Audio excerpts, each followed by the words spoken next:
फरमाइश मेरे कान में थी, लेकिन उन्होंने ऐसी बात बोली कि मैंने सोचा कि सुनाना ज़रूरी है। एक फरमाइश मेरे पास बड़ी प्यारी सी आई है।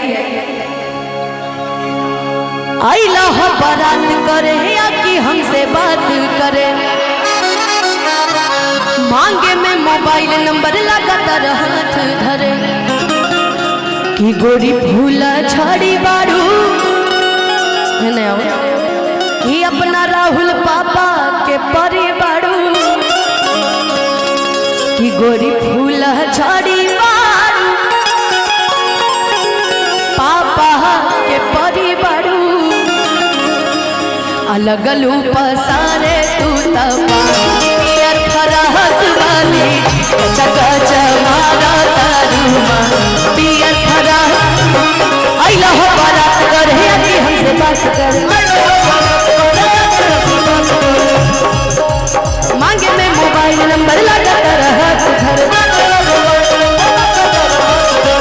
गोरी भूला झाड़ी बारू पापा के परी बारू,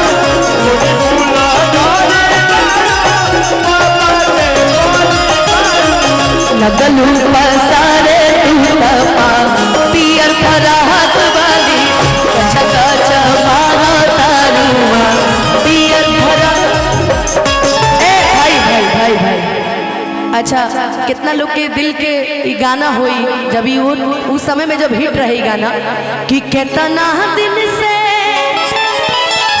हे गोलाई की के हो रही फेरा में हम लागो, कि सोचले रही का कि सोचले रही अतले दोसर हतले दोसर।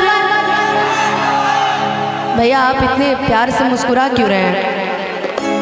घर में मेहरारू वरारू नहीं है? मेहरारू मरबो कर तू तोरा जाई ना घर में, कि कितना दिन से एक लड़की के रही फेरा में हम लागो, रही फेरा में हम लागो, सोचले रही आई लव यू कहा, सोचले रही आई लव यू कहा, तले दोसर ले भागा, तले दोसर ले भागा, कितना दिन से एक लड़की के रही फेरा में हम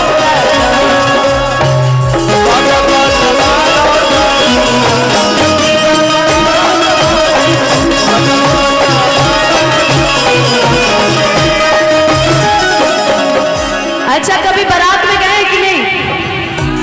कभी बारात में गए? बारात में क्या तुमने कभी किसी से प्यार किया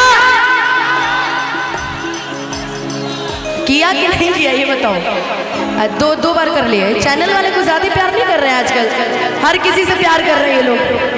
अभी वैसे ही मेरा अफवाह फैला हुआ कि हमें भी किसी से प्यार हो गया है। भाई ऐसा कुछ नहीं है, ये रिश्ते को बदनाम ना किया जाए तो ज्यादा बेटर है। जिससे था खत्म हो गया, अब कोई नहीं। माता पिता गुरु ऑडियंस, बाकी कोई नहीं। क्या तुमने कभी किसी से प्यार किया? क्या कभी किसी को दिल दिया? इन्होंने भी दिया होगा कभी ना कभी। भाई देखिए जब किसी का दिल टूटता है भाई तो बहुत अच्छी नौकरी पाता है। देखिए सारी प्रशासन सबका इन्हीं के हाथ में है, इसलिए ये खुश तो हम खुश कि गलती से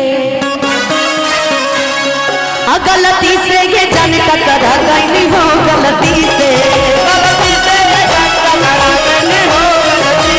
वो गलती से ये जान टकरा गई हो, गलती से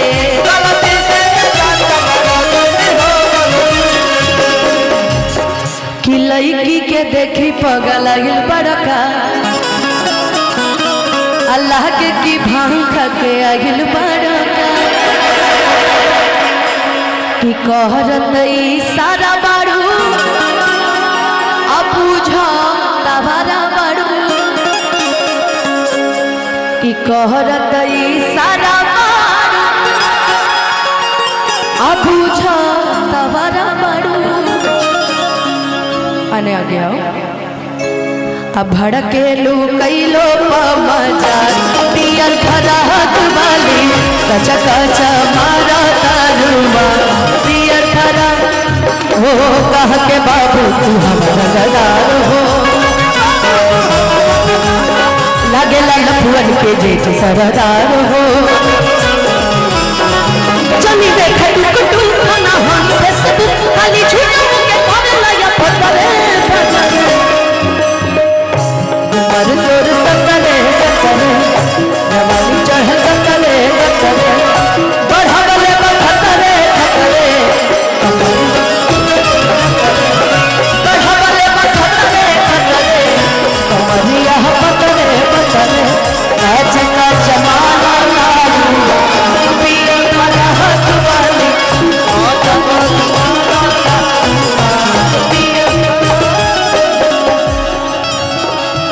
हम सोच रहे ना कि अब की लगन में काश ये लाइन कोई मेरे लिए बोल देता है। ए गोलू बस तोरा से तो विश्वास ही खत्म हो गया मामा। काश राहुल भैया कोई ये लाइन मेरे लिए बोल देता कि लगने में